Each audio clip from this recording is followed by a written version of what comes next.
ورحمۃ اللہ وبرکاتہ۔ وعلیکم السلام نحمده ونصلي على رسوله الكريم اما بعد فقد قال الله تبارك وتعالى في القرآن المجيد اعوذ بالله من الشیطان الرجیم بسم اللہ الرحمن الرحیم ذلك الكتاب لا ريب فيه هدى للمتقين وقال النبي صلى الله عليه وسلم خيركم من تعلم القرآن وعلمه۔ الہی رونق اسلام کے سامان پیدا کر، الہی رونق اسلام کے سامان پیدا کر، دلوں میں مومنوں کے الفت قرآن پیدا کر۔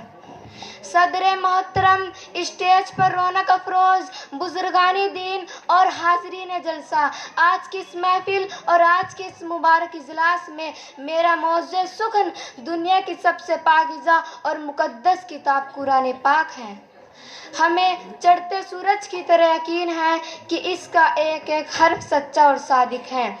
وہ قرآن پاک جس کی زبان مقدس، بیان مقدس اور جو فصاحت و بلاغت کا ٹھاٹے مارتا سمندر ہے، جس کے متعلق ارشاد ربانی ہے۔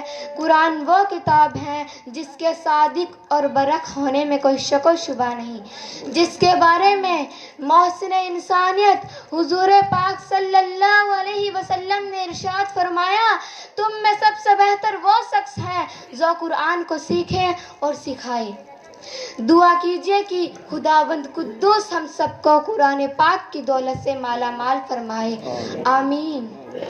محترم بزرگوں، قرآن پاک رب ذوالجلال کی طرف سے عطا کردہ وہ حسین تحفہ جس نے 23 برس کی قلیل مدت میں پورے عالم میں وہ انقلاب برپا کر دیا کہ بڑے سے بڑے فصحا، بلغا، ادبا اور شعراء حیران و سجدہ رہ گئے، جس کی آیتوں کو سن کر پتھر دل موم ہو گئے۔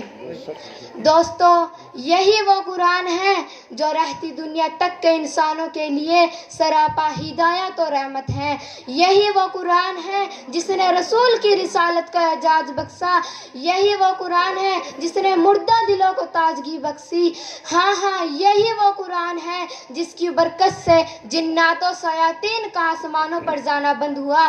یہی وہ قرآن ہے جس کی برکت سے عزت و رفعت کے سامیانے بڑھ گئے۔ یہی وہ قرآن ہے جس کی بدولت محبوب حقیقی کی رضا نصیب ہوتی ہے۔ یہی وہ قرآن ہے جو سچائی اور امانت داری کا درس دیتا ہے۔ یہی وہ قرآن ہے جس کی بدولت عمر فاروق رضی اللہ عنہ کو ایمان نصیب ہوا۔ یہی وہ قرآن ہے جس کے نظیر پیش کرنے سے ساری دنیا عاجز و قاصر رہی۔ یہی وہ قرآن ہے جس کا مثل پیش کرنے سے عرب کے فصیح و بلیغ زباندانی کا دعویٰ کرنے والوں نے گھٹنے ٹیک دیے۔ یہی وہ قرآن ہے جس نے ضلالت و گمراہی کے دلدل میں پھنسی انسانیت کو رشد و ہدایت کا پیغام سنایا۔ یہی وہ قرآن ہے جس کی حفاظت کا وعدہ خود خالق کائنات نے فرمایا۔ یہی وہ قرآن ہے جس کی تلاوت میں دلوں کے واسطے فرحت و بساست کا سامان ہے۔ یہی وہ قرآن ہے جس نے ذہنی قوتوں کو جلا بخشا۔ یہی وہ قرآن ہے جس کی برکت سے اجڑے چمن میں بہار پیدا ہوئی۔ محترم حضرات، آج کے اس نازک دور میں حفظ کلام پاک کو فضول سمجھا جاتا ہے۔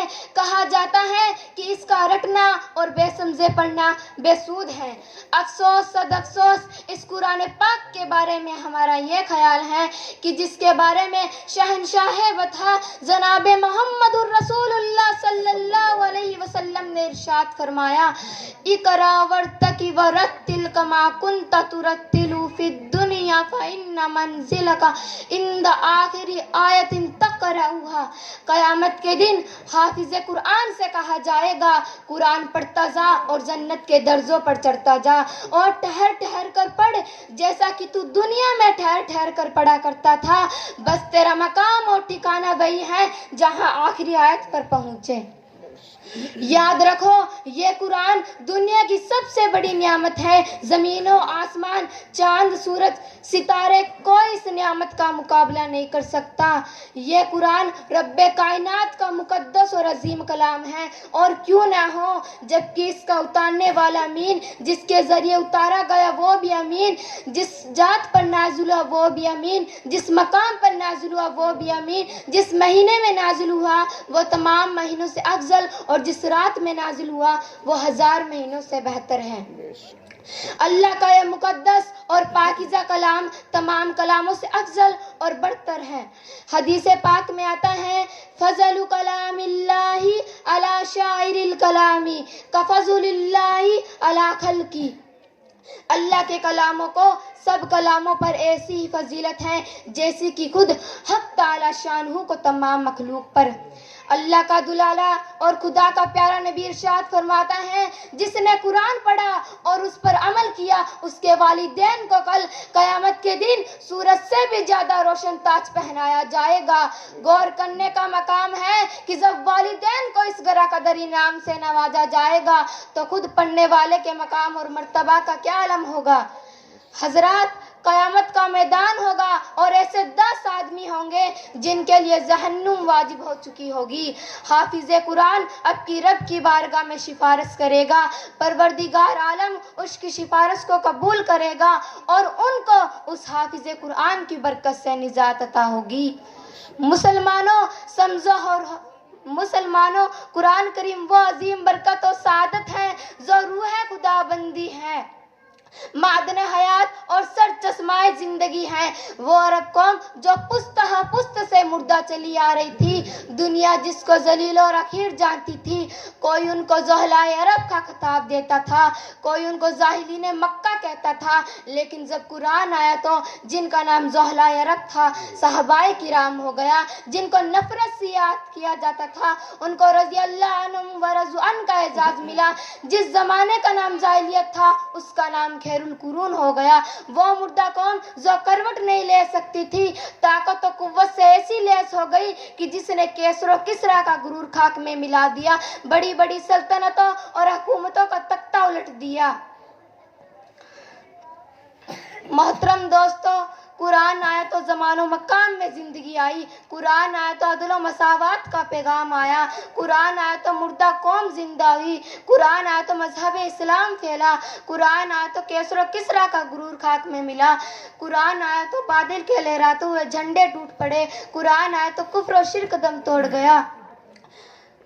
قرآن آیا تو توحید ملی، ایمان ملا. قرآن آیا تو گلستہ کو بہار حسن عطا ہوا. ہاں مجھے کہہ لینے دیجئے کہ قرآن آیا تو روشنی آئی. قرآن آیا تو تارکی کافر ہوئی. قرآن آیا تو امن و امان اور سلامتی آئی. قرآن آیا تو احکام ملے، شریعت ملی. قرآن آیا تو دم توڑتی انسانیت کو حقوق ملے. قرآن آیا تو ضلالت و گمراہی کے وادیوں میں بھٹکتے انسانوں کو درد و غم ملا. قرآن آیا تو دوستو سب کچھ ملا، مگر افسوس صد افسوس ہم نے قرآن کے دامن مقدس کو چھوڑ دیا. ہم نے اس کی پاکیزہ تعلیمات کو بھلا دیا. نتیجہ یہ ہوا کہ وہ مسلم قوم جس کے سر پر عزت و رفعت کا تاج تھا، ذلت اور رسوائی کی غار میں جا گری. وہ قوم جس کے آگے بڑھ کر استقبال کرتی تھی، ناکامی اس کا مقدر بن گئی. وہ مسلم قوم جس کی ایک آواز پر افریقہ کے جنگل میں رہنے والے خونخوار درندوں نے میدان خالی کر دیا تھا، آج ایک چیونٹی بھی اس کا حکم ماننے کے لیے تیار نہیں ہے. وہ قوم جس نے کبھی حکومت و سلطنت کا فریضہ انجام دیا تھا، آج غلامانہ زندگی بسر کر رہی ہے. وہ قوم جن پر کبھی تاریخ نازا تھی، آج ماتم کنہ ہے. وہ قوم جس کی ماضی روشن اور تابناک تھی، حال و مستقبل اس کا تاریخ ہے. مسلمانوں، سمجھو اور ہوشیار ہو جاؤ، غفلت کا پردہ چاک کرو، قرآن پاک سے وابستہ ہو جاؤ، ورنہ یاد رکھو تاریخ ہمیں کبھی معاف نہیں کرے گی. وہ معزز تھے زمانے میں مسلمان ہو کر اور تم خوار ہوئے تاریخ قرآن ہو کر. سامعین گرامی، قرآن کریم دنیا کی مقدس ترین کتاب ہے جس نے اللہ کریم وہ مقدس کتاب ہے جسے اللہ تعالیٰ نے اپنے آخری پیغمبر پر آخری کتاب کی شکل میں نازل فرمایا۔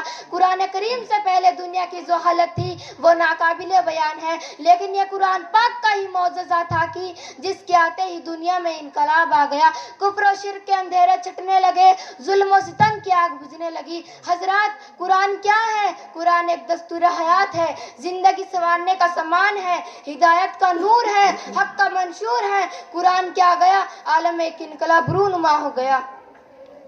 قرآن نے شہر بدل دیے، منزل بدل ڈالی، معیشت بدل ڈالی، معاشرہ کو ایک نیا رخ دیا، سماج کو پاکیزگی سکھائی، زمانے کو خرابیوں سے پاک کیا، انسانی ذہنیت کی تربیت کی۔ قرآن آئے تو ڈاکہ ڈالنے والے رہبر بن گئے، قاتل جان کا محافظ بن گیا، ظالم رحم دل بن گیا، بزدل ہمت والے بن گئے، مدعو دائی بن گیا، جو قطرہ تھا وہ سمندر بن گیا، جو پیاسا تھا وہ ساقی بن گیا، اور جو جاہل تھا وہ عالم بن گیا، اور جو لوہا تھا وہ پارس بن گیا۔